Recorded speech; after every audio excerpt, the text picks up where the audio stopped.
RBSC Hindi ज्ञान के इस भाग में आप सभी का बहुत बहुत स्वागत है। आज हम कवि जयशंकर प्रसाद कृत पेशोला की प्रतिध्वनि की व्याख्याओं का अध्ययन करेंगे। इससे पूर्व मैं आपको यह बतलाना चाहता हूँ कि पेशोला की प्रतिध्वनि रचना क्यों की गई।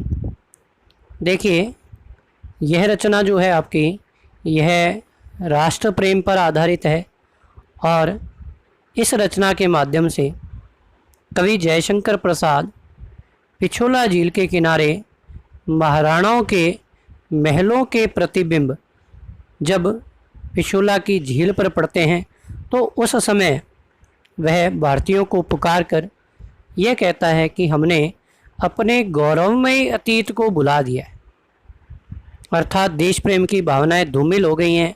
तो हम सभी को देश प्रेम की भावना के लिए एकजुट रहने का प्रयास करना चाहिए। अरुण करुण बिंब यह निर्धूम भस्म रहित ज्वलन पिंड विकल विवर्तनों से विरल प्रवर्तनों में श्रमित नमित सा पश्चिम के व्योम में है आज नीरव लंब सा। आहुतियाँ विश्व की अजस्र लुटाता रहा सतत सहस्र करमाला से तेज ओज बल जो वदान्यता कदम्बसा। देखिए, इस काव्यांश के माध्यम से कवि ने पिछोला झील के तट पर अस्त होते हुए सूर्य के माध्यम से महाराणा प्रताप के अस्त काल को प्रतिबिंबित करने का प्रयास किया है। कवि जयशंकर प्रसाद पश्चिम दिशा में अस्त होते हुए सूर्य को प्रतिबिंबित करते हुए, केंद्रित करते हुए कहते हैं कि अरुण करुण बिंब। देखिए, अरुण अर्थात लाल, करुण अर्थात दयनीय अथवा करुणाजनक, बिंब अर्थात गोला। कि पश्चिम दिशा में अस्त होता हुआ सूर्य किसी लाल रंग के करुणाजनक अथवा किसी दयनीय गोले के समान प्रतीत हो रहा था। यह निर्धूम भस्म रहित ज्वलन पिंड, और उस समय वह धूम अर्थात धुएं रहित, भस्म अर्थात राख रहित, ज्वलन पिंड अर्थात जलते हुए पिंड के समान दिखाई दे रहा था। विकल विवर्तनों से विरल प्रवर्तनों में श्रमित नमित सा। देखिए, विकल का अर्थ व्याकुल, परेशान अथवा असमर्थ, विवर्तन अर्थात चक्कर, विरल अर्थात थोड़े से ही, प्रवर्तन अर्थात चक्कर, श्रमित अर्थात थका हुआ, नमित अर्थात बेसहारा।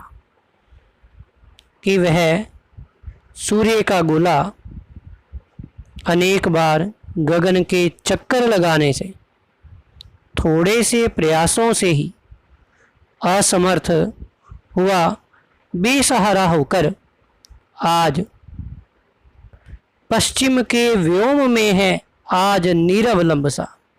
कि पश्चिम के आकाश में बेसहारा होकर लटका हुआ सा प्रतीत हो रहा था। आहुतियाँ विश्व की अजस्र लुटाता रहा सतत सहस्र करमाला से तेज ओज बल जो वदान्यता कदम्बसा। कदम्ब अर्थात सदाबहार वृक्ष और वदान्यता अर्थात उदारता अथवा दानशीलता।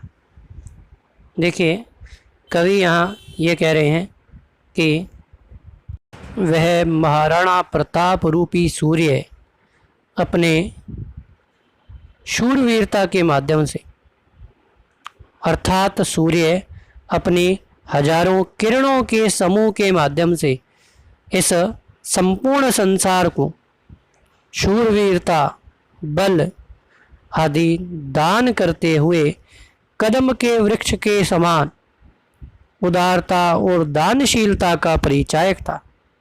परंतु आज उसका अंत समय आने पर, अर्थात सूर्य का अस्त का समय होने पर, आज उसका तेज, आज उसका पराक्रम सब शिथिल हो गया है अर्थात महाराणा प्रताप के अंत के समय उनकी शूरवीरता, उनका पराक्रम, उनका तेज आज किसी में दिखाई नहीं दे रहा है। देखिए, यदि विशेष की बात की जाए तो महाराणा प्रताप की शूरवीरता, दानशीलता के माध्यम से भारतीयों को जागृत होने का संदेश दिया गया है। आज नीरवलंब सा यहाँ आपके उपमा अलंकार का प्रयोग हुआ है। अरुण करुण बिंब, इसमें अनुप्रास अलंकार है। करमाला से कर रूपी माला, यह आपके रूपक अलंकार का प्रयोग हुआ है। आशा करता हूँ कि आपको यह व्याख्या भली भांति समझ में आई होगी। धन्यवाद।